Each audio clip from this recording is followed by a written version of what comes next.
Yep, the political derby, the Iowa caucus just around the corner, and last night's debate was a last chance for candidates looking to impress and make their closing argument. Place your bets. It's time for another look at the GOP horse race, and here to tell us how the candidates stack up at this point in time is the editor of politicalderby.com, Jason Wright. Good morning to you, Jason.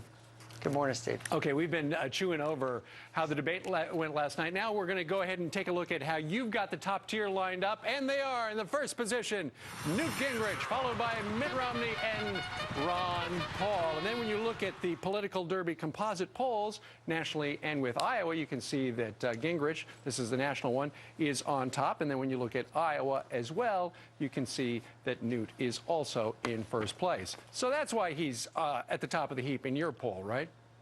Absolutely, yeah. In our composite, you'll see it's less an average and more a true composite of all the polls. As I've said before, you'll see a little bit more of a gap in our composite maybe than something like the Real Clear average, because we like to weigh more heavily the polls that take into account the likely voters and less adults and registered voters. So that's why you'll see Newt with a little healthier lead there than in some of the other averages. But clearly, you're seeing a little bit of a shrinkage in the lead, but he's still the #1 horse. I think everyone would agree with that.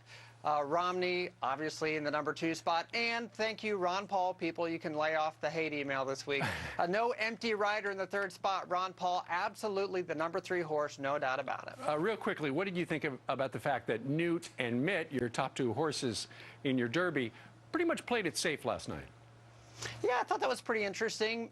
Romney was pretty smooth. I heard Frank Luntz say he actually thought it was one of Romney's best debates. I didn't see any major punches thrown. I think it really says something this morning that what people are talking about the most was Rick Perry's Tim Tebow line, which sort of made everybody cringe just a little bit.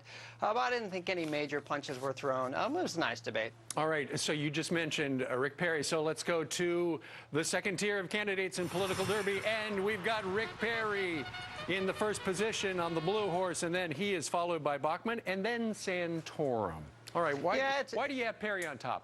Well, it's really, really close. The editors at Political Derby, Scott and Fountain and Kaiser and myself, we've been debating this for the last couple of days. Who's really up between Perry and Bachman?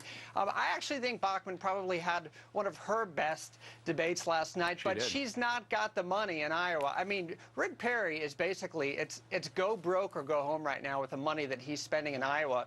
In fact, I think if he doesn't do well in Iowa and shock the world with maybe a 1, 2, or 3 finish, I think Rick Perry is probably the first horse to pull out of this thing.